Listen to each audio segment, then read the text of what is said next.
Mr. Speaker, S5 bears the name of Laken Riley, murdered by one of the 8 million illegal aliens that Joe Biden and his Democratic supporters deliberately allowed into our country over these last 4 years. In Laken's case, the murderer was paroled into this country through a shocking abuse of that power. He was repeatedly arrested for theft and other crimes in sanctuary jurisdictions, and each time released back onto our streets. Just months before he murdered Laken, he was arrested for theft. But ICE couldn't take him into custody because of the Biden-Harris administration's policies that shielded such monsters from arrest and deportation. This measure, first introduced by Representative Mike Collins, would require ICE detention for illegal aliens who were charged with, arrested for, or convicted of any burglary, theft, larceny, or shoplifting offense. Now, the Democrats have argued that, well, mere accusation of committing a crime should not be grounds for detention, and besides, shoplifting's no big deal.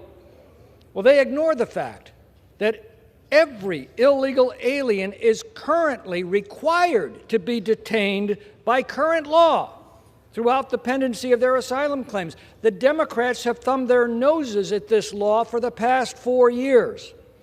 Their excuse is that they are prioritizing detaining more dangerous offenders. Well, this bill does exactly that, yet they still oppose it.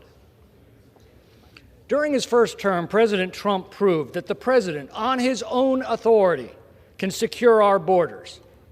President Biden proved that a president who's determined to make a mockery of our immigration laws can willfully open our borders to the most violent criminals, terrorists, gangs, and cartels on this planet, and then use the Democrat sanctuary laws to protect them.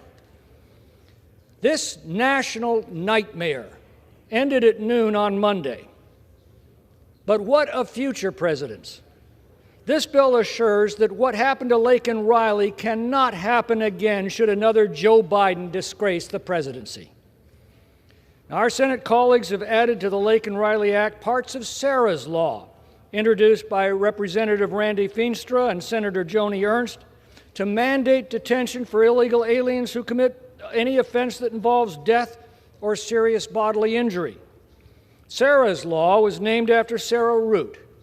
On January 31, 2016, as Sarah drove home after celebrating her college graduation, an illegal alien who was street racing while drunk slammed into her SUV, snapping Sarah's spine and fracturing her skull. Sarah died 4 days later on February 4th.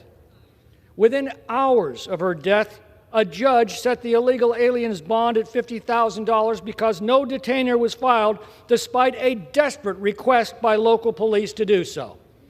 The administration defended this dereliction of duty because, quote, the illegal alien had not been convicted of a criminal charge and therefore was not an enforcement priority.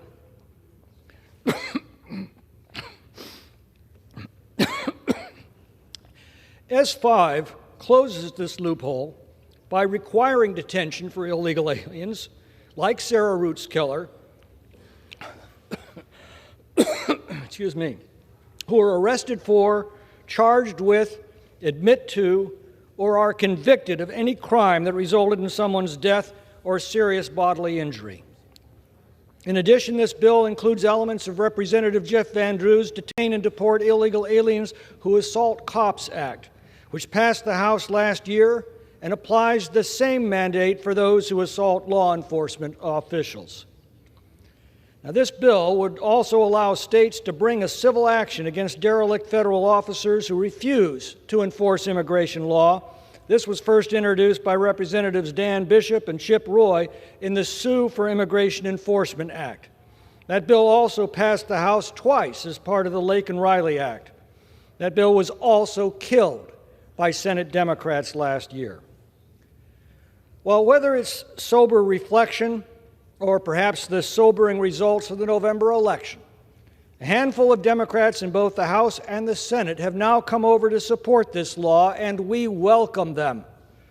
We wish them well in convincing the majority of their party that they need to change course, if not for the good of our country, then at least for the good of themselves. We'll take their support any way we can get it. I have every confidence that President Trump will end this scourge upon our nation during the next 4 years. This law, and the others that will follow it, will assure that no future president will be able to unleash upon our country what Joe Biden and his Democratic supporters did. I urge my colleagues to support it, and I reserve the balance of my time.